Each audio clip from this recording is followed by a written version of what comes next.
Pemirsa, penjabat Bupati Kabupaten Aceh Besar, Muhammad Iswanto, meminta dukungan dari para ulama yang terhimpun dalam Majelis Pemusyawaratan Ulama MPU Aceh Besar untuk melakukan dakwah dan edukasi kepada generasi muda agar terhindar dari pengaruh buruk narkoba. Harapan tersebut disampaikan saat menerima audiensi ketua dan anggota MPU Kabupaten Aceh Besar di kantor Bupati pada 7 Februari 2023. Muhammad Iswanto menyampaikan tingkat penyalahgunaan narkoba di Aceh Besar semakin marak. Menurutnya, sarana apel pagi setiap hari Senin di sekolah juga bisa digunakan sebagai media dakwah untuk generasi muda agar tidak masuk dalam penyalahgunaan narkoba. Iswanto berharap kegiatan dakwah tersebut dapat segera dimulai pada pekan pertama di bulan Maret.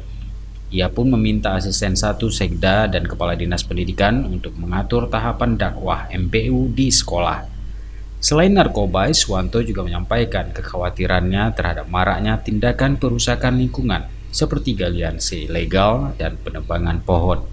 Ia berharap para alim ulama dan tokoh agama di Gampung dapat mengedukasi masyarakat agar tidak melakukan tindakan yang merusak lingkungan. Iswanto juga berharap dukungan MPU untuk membantu menyukseskan program nasional di Aceh Besar, yaitu pencegahan stunting dan vaksinasi polio. Dari Aceh Besar, Tim Liputan Aceh TV melaporkan.